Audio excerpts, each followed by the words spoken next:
প্রিয় ছাত্রছাত্রীরা, দেখো ছায়া দর্শন, হ্যাঁ, ক্লাস 11-এর সেমিস্টার 2 এর বই নিয়ে এসেছি।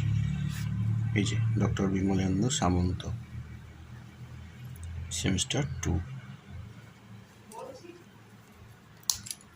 ঠিক আছে, বেশ, বইটা একটু দেখাচ্ছি তোমাদেরকে, দেখে না।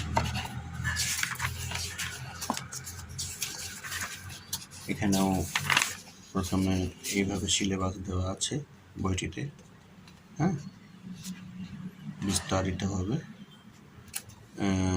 তার মার্কসগুলোও দেওয়া আছে। ইউনিট 1 ইন্ট্রোডাকশন টু লজিক, হ্যাঁ, ইউনিট 2 হচ্ছে ইন্ট্রোডাকশন টু এথিক্স, অর্থাৎ এটা হচ্ছে যুক্তিবিদ্যা, আর এটা হচ্ছে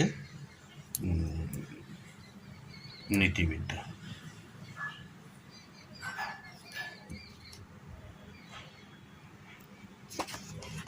ঠিক আছে, ভারতীয় নীতিবিদ্যা, পাশ্চাত্য নীতিবিদ্যা, এখানে পাশাপাশি এগুলো মার্কসগুলো দেওয়া আছে, তোমরা দেখে নাও। এই যুক্তিবিজ্ঞান থেকে তোমাদের টোটাল নাম্বার থাকবে কত? 3 3 6 2 8 4 12 3 15 6 21 আর 3 24, হ্যাঁ। আর নীতিবিদ্যা থেকে টোটাল থাকবে 8 8 16, 24 আর 16 40 হয়ে গেল। আর প্রজেক্ট আছে এখানে, দেখো এই যে প্রজেক্ট, হ্যাঁ, বেশ। এই প্রজেক্টের এই 4টি বিষয় রয়েছে, তোমাদের যে কোনো একটি করলেই হবে, হ্যাঁ।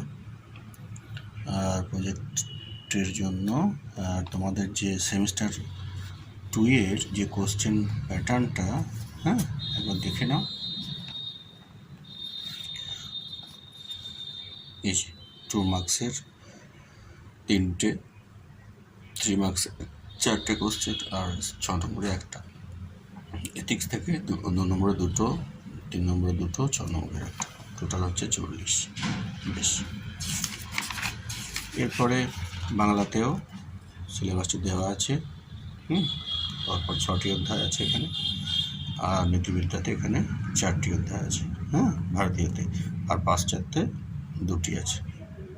বেশ, তারপরে প্রকল্প আছে, এবং বইটির শেষে একটু দেখিয়ে দিই আমি তোমাদেরকে।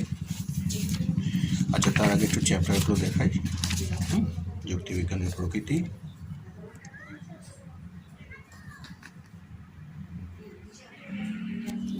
এই যে আরোহ অবরোহ, অবরোহ আরোহ, দেখে নাও। এবং চ্যাপ্টারের শেষে অনুশীলনী রয়েছে, অনুশীলনী প্রশ্ন রয়েছে, হ্যাঁ। এই যে সংক্ষিপ্ত উত্তরধর্মী 2 নম্বরের, সংক্ষিপ্ত উত্তরধর্মী এটা হচ্ছে 3 নম্বরের, আর বর্ণনামূলক বা বর্ণনাধর্মী এটা 6 নম্বরের। ঠিক আছে, এরকম চ্যাপ্টার ওয়াইজ আলোচনা করা আছে। এরপরে তোমাদের এটা হলো ইউনিট 1 হলো। এবার ইউনিট 2 দেখো তোমাদের, এটা দেখো নীতিবিদ্যার ভূমিকা, এটা ইউনিট 2 ইন্ট্রোডাকশন টু এথিক্স। ভালো করে দেখে নাও তোমরা, আমি চেষ্টা করছি তোমাদেরকে দেখানোর, হ্যাঁ। এইভাবে তোমাদের চ্যাপ্টার ওয়াইজ আলোচনা হচ্ছে। প্রথমে পুরুষার্থ, এখানেও কিন্তু চ্যাপ্টারের শেষে এরকম প্রশ্ন ধরা আছে অনুশীলনী, হ্যাঁ। আচ্ছা, তারপর নিষ্কাম কর্ম, শ্রীমদ্ ভাগবত গীতা নিষ্কাম কর্ম, ঠিক আছে, দ্য কনসেপ্ট অফ নিষ্কাম কর্ম, হ্যাঁ। আচ্ছা, এটা হচ্ছে ভারতীয় নীতিবিদ্যা। আবার পাশ্চাত্য নীতিবিদ্যাও আছে, এই যে নৈতিক প্রত্যয় সমূহ, পাশ্চাত্য, এটা 5ম অধ্যায়, হ্যাঁ, নৈতিক প্রত্যয় সমূহ, এরকম। আর শেষে দেখো তোমাদের প্রজেক্ট ধরা আছে, একটু দেখিয়ে দিই। এই যে নৈতিক তত্ত্বসমূহ, আর এই যে প্রকল্পের কাজ, অনুশীলনী প্রশ্ন, প্রকল্পের কাজ, ডিটেলস দেওয়া আছে। প্রকল্প সম্পর্কে প্রাথমিক ধারণা কিভাবে করতে হবে, হ্যাঁ, এবং তারপরে মডেল কোশ্চেন পেপার দেওয়া আছে, মডেল কোশ্চেন পেপার 1, তারপর হচ্ছে মডেল কোশ্চেন পেপার 2।